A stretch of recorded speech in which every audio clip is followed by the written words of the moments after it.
السلام علیکم ورحمۃ اللہ وبرکاتہ۔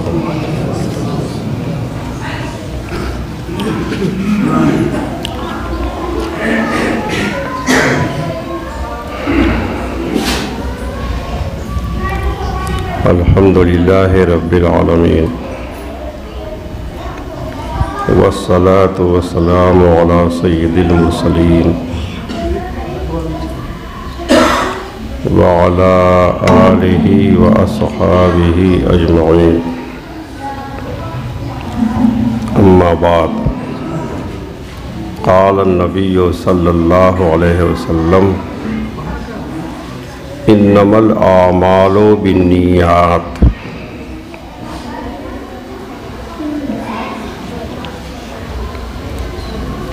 آمنت باللہ ورسولہ، صدق اللہ تعالی وصدق رسولہ النبی الامین کریم۔ درود و سلام کا ہدیہ پیش کریں۔ اللہم صلی علی سیدنا مولانا محمد معدن الجود والکرم وآلہ وبارک وسلم صلاۃ و سلام علیک یا رسول اللہ صلی اللہ تعالی علیہ وسلم۔ حضرات، ہم نے خطبے میں بخاری شریف کی پہلی حدیث کی تلاوت کی۔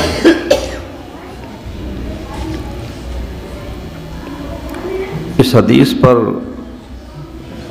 کئی مرتبہ بیان ہوا، لیکن پھر بھی کچھ نہ کچھ گوشے اس کے رہ ہی جاتے ہیں۔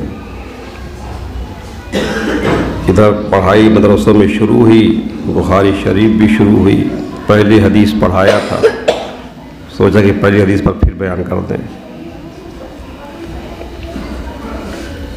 یہ جو حدیث ہے سیدنا حضرت عمر فاروق اعظم رضی اللہ تعالی عنہ سے روایت ہے، اور انہوں نے منبر پر صحابہ کرام کے مجمع میں یہ حدیث پڑھی تھی خطبے کے دوران۔ وہ کہتے ہیں کہ سمعت رسول اللہ صلی اللہ علیہ وسلم یقول، کہ میں نے اللہ کے رسول صلی اللہ علیہ وسلم کو یہ فرماتے ہوئے سنا کہ انما الاعمال بالنیات، کل اعمال کا ثواب نیک نیت پر موقوف۔ ایک مفہوم تو اس کا یہ ہوا کہ جتنے بھی اعمال ہیں ان کا ثواب اچھی نیت پر، نیک نیت پر موقوف ہے۔ اور یہ بھی ترجمہ ہے اعمال نیت ہی پر ہیں، اعمال کا دار و مدار نیتوں پر ہے۔ پھر آگے سرکار ارشاد فرماتے ہیں وَإِنَّمَا لِامْرِئٍ مَّا نَوَىٰ، ہر شخص کے لیے وہی ہے جو اس نے نیت کی۔ فَمَنْ كَانَتْ هِجْرَتُهُ إِلَى اللَّهِ وَرَسُولِهِ فَهِجْرَتُهُ إِلَى اللَّهِ وَرَسُولِهِ۔ اس زمانے میں ہجرت کرنا فرض ہو گیا تھا۔ جب کسی بھی علاقے میں اسلام کے ارکان پر عمل کرنے پر پابندی لگ جائے تو ہجرت کرنا فرض ہو جاتا ہے۔ تو مکے سے ہجرت کرنا فرض تھا، لوگ مدینہ جا رہے تھے، تو سرکار نے ارشاد فرمایا کہ جس کی ہجرت اللہ اور اس کے رسول کی طرف ہو، اس کی ہجرت اللہ اور اس کے رسول ہی کی طرف ہے۔ یعنی جو اللہ کے لیے ہجرت کرے، اللہ کے رسول کے لیے ہجرت کرے، اللہ اور رسول کو راضی کرنے کے لیے ہجرت کرے، اللہ اور رسول کی اطاعت کی نیت سے ہجرت کرے، اللہ رسول کی رضا حاصل کرنے کے لیے ہجرت کرے، تو اس کی ہجرت اللہ اور رسول کی طرف ہے۔ وہ اللہ کو پائے گا، رسول اللہ کو پائے گا، اللہ رسول کی رضا پائے گا، اللہ رسول کی خوشی پائے گا، اللہ رسول سے راضی ہوں گے۔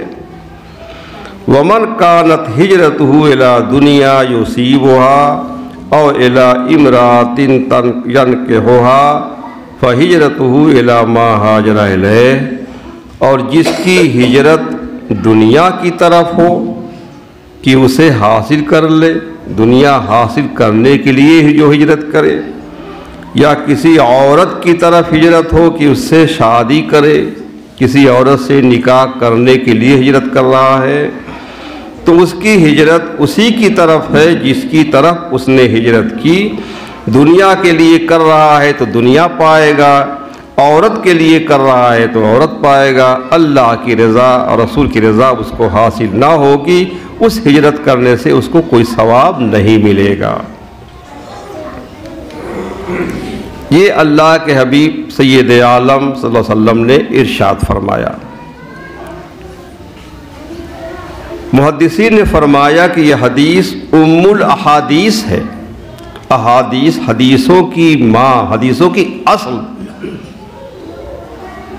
امام اعظم ابو حنیفہ نعمان بن ثابت رضی اللہ تعالیٰ عنہ نے اپنے صاحبزادے حضرت حماد رضی اللہ تعالیٰ عنہ کو 20 باتوں کی نصیحت فرمائی تھی، 20 باتوں کی نصیحت فرمائی تھی۔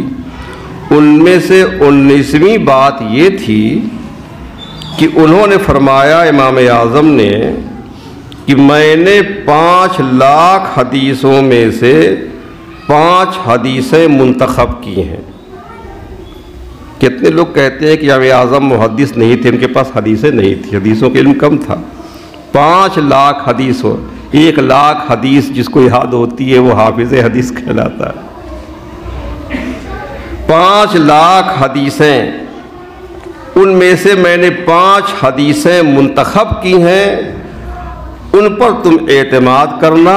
تو جن 5 حدیثوں کا انتخاب کیا ان میں سے ایک حدیث یہ بھی ہے، انما الاعمال بالنیات، کہ اعمال کا دار و مدار نیتوں پر ہے، جیسی نیت ہوگی عمل کا ویسے ہی صلہ ملے گا۔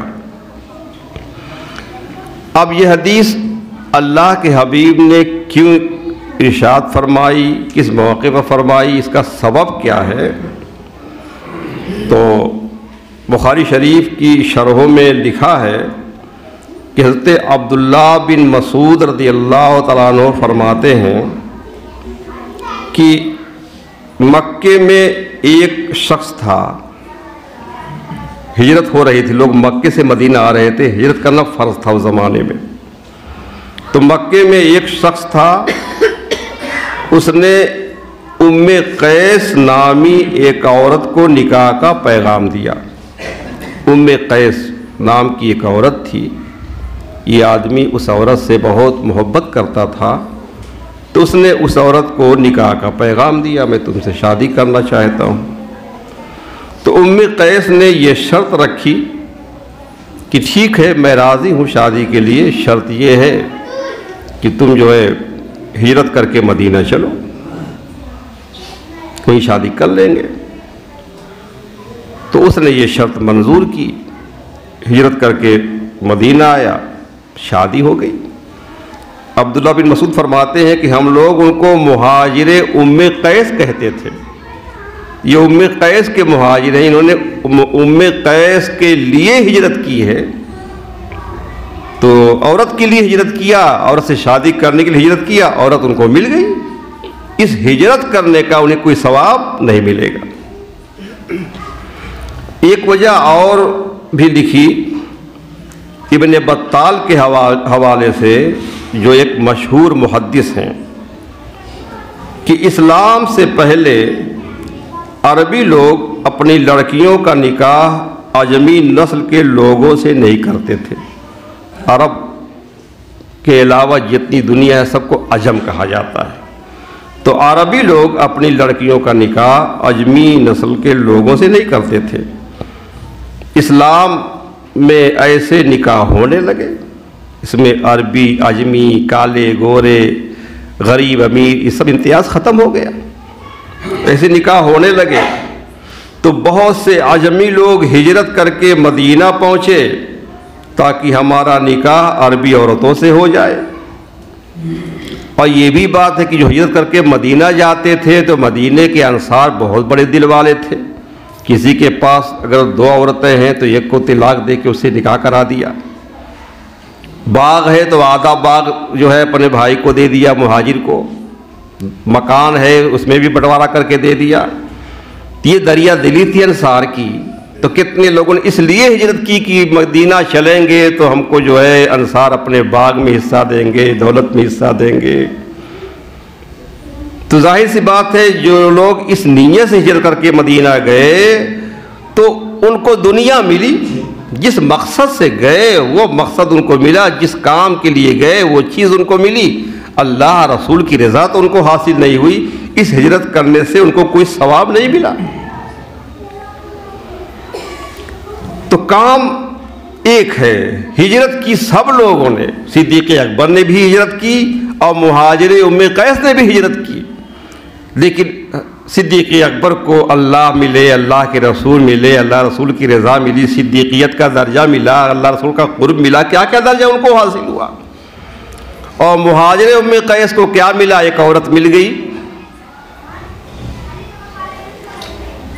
تو یہ سبب تو خاص ہے جو سرکار نے ارشاد فرمایا، لیکن یہ حکم بالکل عام ہے، ہمیشہ کے لیے، قیامت تک کے لیے ہے کہ جو جس کام کے لیے، جس مقصد کے لیے کام کرے گا اس کو وہ چیز ملے گی۔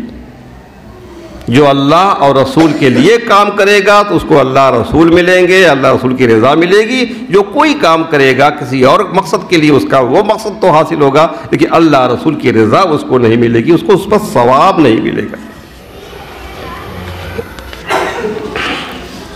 اب یہی سے ایک بات معلوم ہوئی کہ نیت پر دار و مدار عمل کا ہے، اور نیت کی 2 قسمیں ہیں۔ نیت 2 طرح کی ہوتی ہے، ایک نیت صادق اور ایک نیت فاسد۔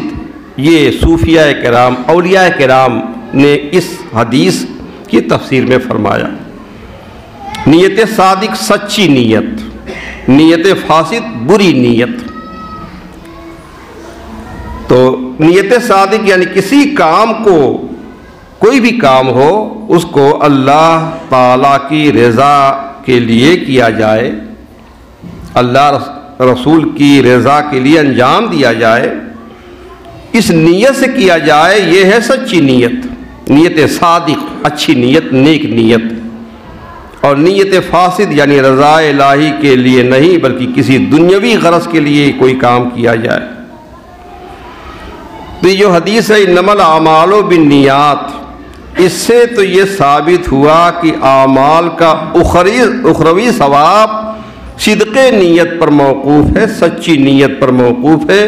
بغیر سچی نیت کے کرنے والے کو ثواب نہیں ملے گا، وہ ثواب سے محروم رہے گا۔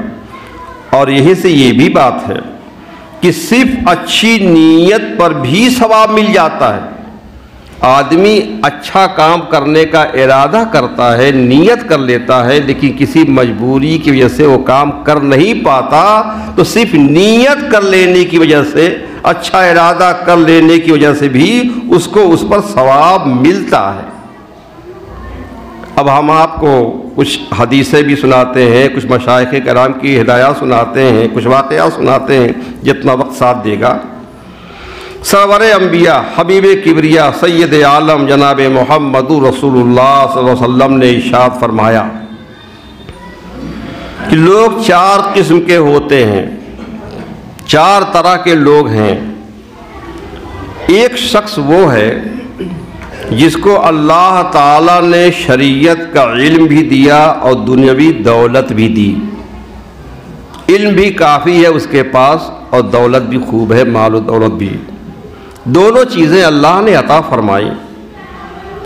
اب وہ پرہیزگار ہے، علم پر عمل کرتا ہے، تو جو دولت اللہ نے اس کو دی ہے اس کو اپنے علم کے مطابق اچھے مصارف میں خرچ کرتا ہے، جانتا ہے کہ کہاں دینا ثواب ہے، مسجد میں دینا، مدرسے میں دینا، ماں باپ کی جو ہے اس سے خدمت کرنا، اور اس کے علاوہ غریبوں کو دینا، محتاجوں کو دینا، وہ سمجھتا ہے اپنے علم کے مطابق جو ہے وہ نیک راستوں میں اپنی دولت کو خرچ کرتا ہے۔ تو ظاہر سی بات ہے اس کو بہت سارا ثواب ملے گا، ڈھیروں ثواب ملے گا اس کو۔ اور دوسرا شخص وہ ہے کہ اس کے پاس دولت نہیں ہے، مال نہیں ہے، لیکن وہ جب دیکھتا ہے اس دولت مند عالم کو نیک راستے میں خرچ کرتے ہوئے،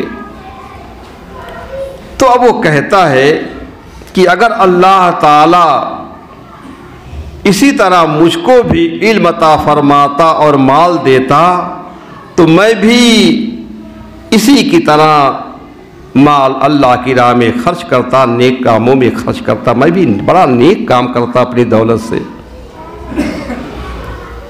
تو سرکار ارشاد فرماتے ہیں کہ وہ شخص اور یہ شخص دونوں ثواب میں برابر ہیں۔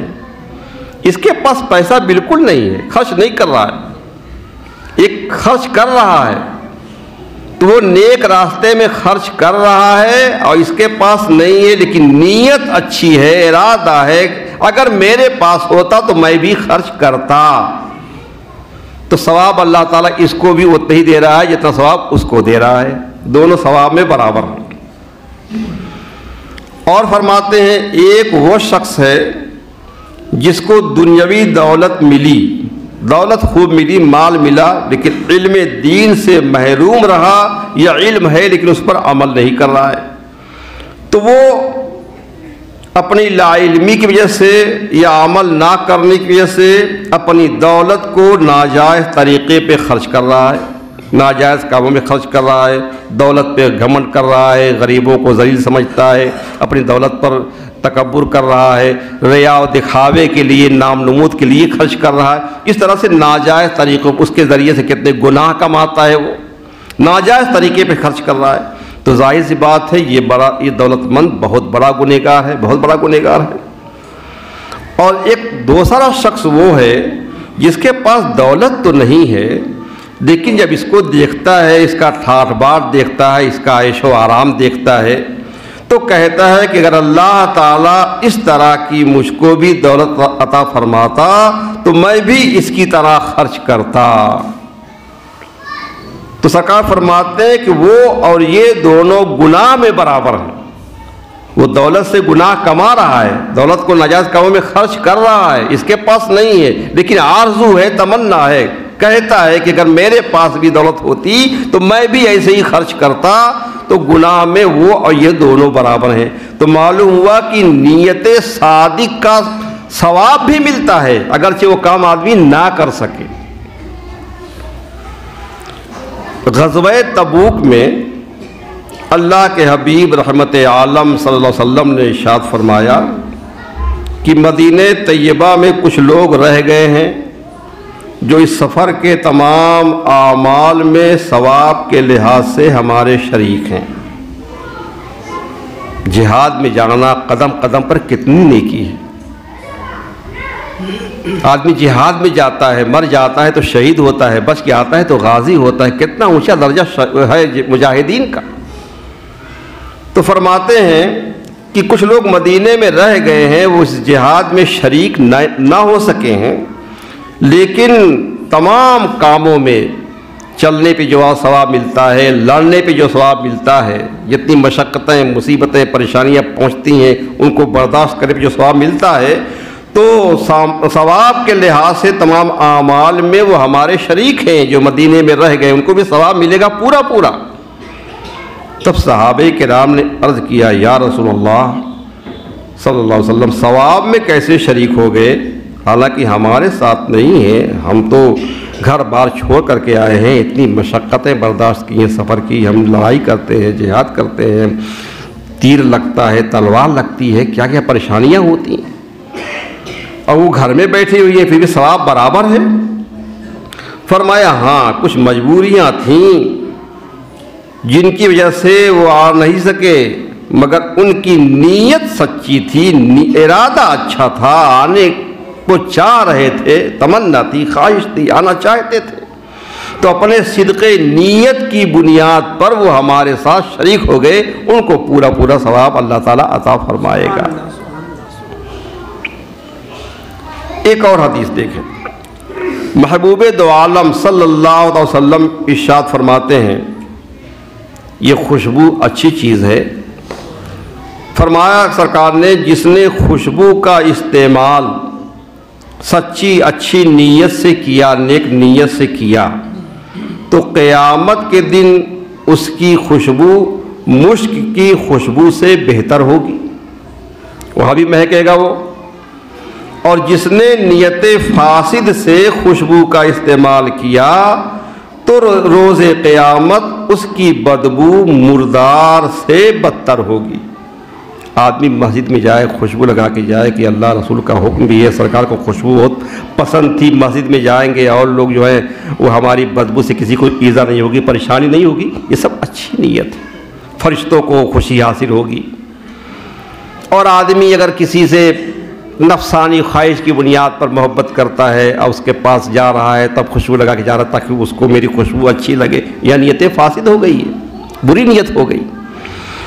تو اگر بری نیت سے خوشبو کا استعمال کیا تو قیامت کے دن اس کی بدبو مردار سے بھی بدتر ہوگی، وہ گزرے گا تو بدبو آئے گی، لوگ پریشان ہوں گے اس کی بدبو سے۔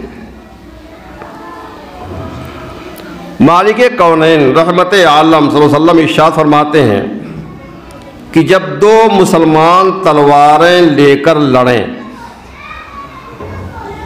اور ایک دوسرے کو قتل کر دے تو قاتل اور مقتول دونوں دوزخ کے مستحق ہیں، دونوں دوزخ میں جائیں گے، جس نے قتل کیا ہے وہ بھی اور جس کو قتل کیا مقتول وہ بھی دوزخ میں جائے گا۔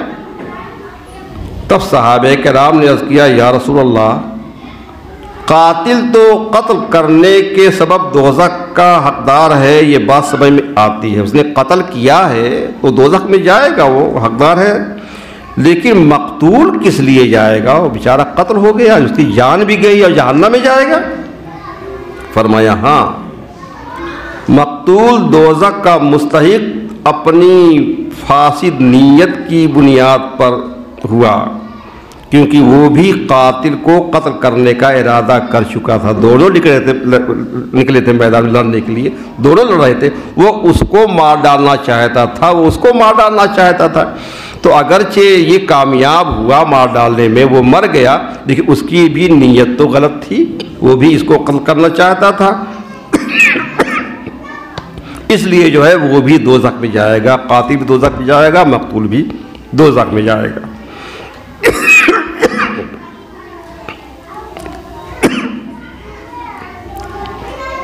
بنی اسرائیل میں ایک شخص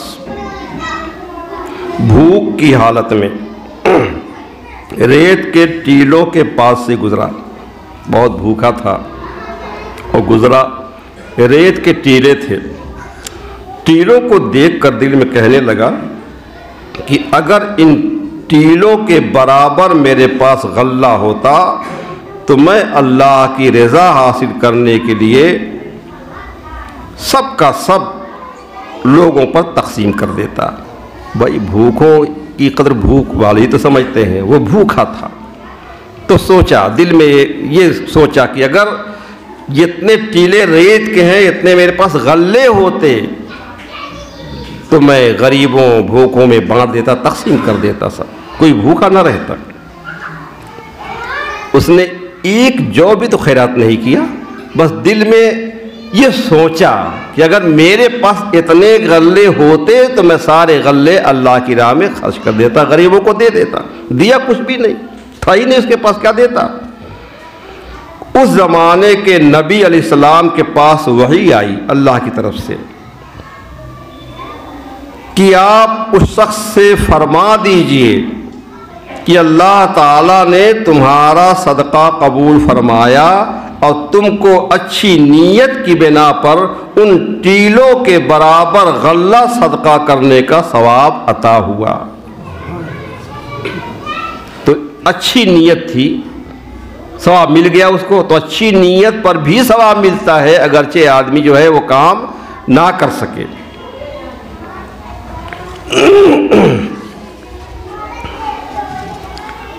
بخاری شریف کی ایک حدیث ہے، یہ قطر بخاری میں نہیں ہے، یہ قطر قلوب وغیرہ میں ہے۔ ایک عابد عبادت گزار گوشہ نشی تھا، خلوت میں رہتا تھا، اللہ کی بندگی کرتا تھا، عبادت کرتا تھا، یہ واقعہ کچھ مشہور بھی ہے۔ ایک لمبے زمانے سے اللہ کی عبادت میں مشغول تھا۔ کچھ لوگوں نے اسے خبر دی کہ فلاں مقام پر ایک درخت ہے اور اس درخت کی بعض لوگ پوجا کرتے ہیں، پرستش کرتے ہیں، اس پیڑ کی پوجا کرتے ہیں کچھ لوگ۔ عابد یہ سن کر غضبناک ہو گیا، غصے میں آیا کہ مسلمان ہو کر کے پیڑ کی پوجا کرتے ہیں، لا الہ الا اللہ، اللہ کے سوا کوئی معبود نہیں ہے۔ کلہاڑی اٹھائی اور چل دیا کہ اس درخت کو کاٹ ڈالے گا، نہ درخت رہے گا نہ کوئی اس کی پوجا کرے گا۔ بہت اچھی نیت سے جا رہا ہے۔ ایک بوڑھا شیخ سامنے آیا، وہ شیطان تھا جو ضعیف بزرگ کی شکل میں، شیخ نجدی کی شکل میں آیا سامنے، اور آ کر کہنے لگا کہ حضرت کہاں کا ارادہ آپ نے فرمایا ہے؟ عابد نے کہا کہ ایک درخت ہے، لوگ اس کی پوجا کر رہے ہیں، پرستش کرتے ہیں، اس کو میں کاٹنے جا رہا ہوں۔ شیطان نے کہا کہ آپ کو اس سے کیا مطلب ہے؟ کوئی کیا کرتا ہے؟ آپ اپنی عبادت میں مشغول رہیں، اتنی دیر کے لیے آپ کی عبادت جو ہے چھوٹ جائے گی۔ عبادت ترک کر کے بیکار کام میں آپ مصروف نہ ہوں۔ تو عابد نے کہا کہ یہ بھی میرے لیے عبادت ہے، یہ چلنا، درخت کو کاٹنا، پھینکنا، یہ بھی عبادت میرے لیے۔ شیطان نے کہا وہی رہنے دیجئے، میں تو وہ درخت آپ کو کاٹنے نہیں دوں گا، آپ کو آگے جانے نہیں دوں گا۔ عابد نے کہا نہیں، میں درخت کاٹ کر رہوں گا۔ بڑھنا چاہا، شیطان نے پکڑ لیا۔ اب اس کے بعد شیطان جو ہے آمادہ جنگ ہو گیا، دونوں میں لڑائی شروع ہو گئی۔ عابد ہے، ادھر شیطان ہے۔ آخر کار عابد غالب آ گیا۔ انسان میں خلوص ہوتا ہے تو طاقت اس کی ابلیس سے زیادہ ہوتی ہے۔ عابد نے شیطان کو پکڑ کر زمین پر پٹخ دیا اور سینے پہ سوار ہو گیا کہ تجھے ذبح کر دوں گا۔ شیطان بولا کہ آپ مجھے چھوڑ دیں، میں آپ سے ایک بات کہنا چاہتا ہوں۔ عابد نے چھوڑ دیا، کہو کیا بات ہے؟ شیطان نے کہا اللہ تعالیٰ نے اس درخت کاٹنے کا آپ کو حکم نہیں دیا ہے، آپ پر فرض نہیں ہے کہ آپ درخت کو کاٹیں۔ اگر آپ اپنی عبادت میں مشغول رہیں اور درخت کو چھوڑ دیں تو آپ پر کوئی گرفت نہ ہوگی۔ زمین پر جو ذمہ دار ہستیاں ہیں، انبیاء کرام ابھی موجود ہیں، اگر اللہ تعالیٰ کو یہی منظور ہے تو کسی نبی کو حکم دے گا؟ آپ کو کیا تعلق ہے؟ عابد نے کہا کہ مجھے درخت کو کاٹنا ضروری ہے، میں کاٹوں گا۔ شیطان پھر آمادہ جنگ ہو گیا، پھر دونوں میں لڑائی شروع ہوئی۔ عابد نے پھر پکڑ کر شیطان کو زمین پر دے مارا، سینے پہ چڑھ بیٹھا۔ جب شیطان نے دیکھا کہ میں اپنی طاقت سے اس کو زیر نہیں کر سکوں گا، اس پر کامیابی نہیں پاؤں گا، تب بولا کہ اچھا میں آپ کو ایک بات بتانا چاہتا ہوں اور جو آپ کے لیے بہت فائدہ مند ثابت ہوگی، آپ بہت بہتر ہوگی اور درخت کاٹنے سے زیادہ آپ کو فائدہ ہوگا، نیکی بھی آپ کو ملے گی۔ عابد نے کہا کہیو کیا بات؟ شیطان بولا مجھے چھوڑ دیجئے تب کہوں۔ عابد نے چھوڑ دیا۔ شیطان کھڑا ہوا، بولا آپ تنگ دست ہیں، بہت غریب ہیں، آپ کے بچے پریشان حال ہیں اور لوگوں پر آپ کا بوجھ ہے، لوگ آپ کو نذرانے دیتے ہیں تب آپ کا پیٹ پردہ چلتا ہے۔ عابد نے کہا ہاں یہ تو بات صحیح ہے۔ تو شیطان بولا اگر آپ اس ارادے سے باز آ جائیں، درخت کو نہ کاٹنے جائیں، تو میں ہر رات آپ کے سرہانے 2 اشرفیاں رکھ دیا کروں گا اور صبح ہوتے ہی آپ انہیں لے لیا کریں، پھر جو جی چاہے کریں، آپ اپنی اور اپنے اہل و عیال کی ضرورتوں میں خرچ کیجئے، اپنے دینی بھائیوں کی مدد کیجئے، محتاجوں کی دستگیری کیجئے، اس میں بھی آپ کے لیے فائدہ ہے اور مسلمانوں کا بھی فائدہ ہے۔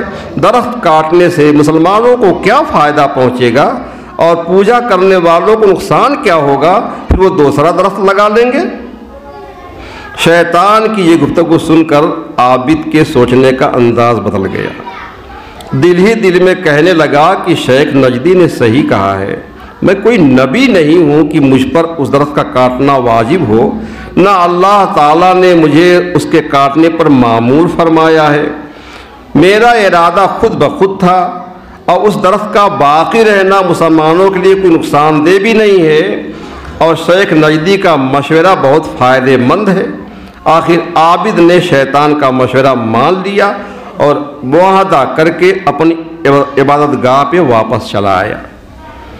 پہلی رات میں سو کر اٹھا تو 2 اشرفیاں سرہانے پائیں، بڑا خوش ہوا، ساری غریبی دور ہو جائے گی جو روزانہ ملتی رہیں گی اشرفیاں۔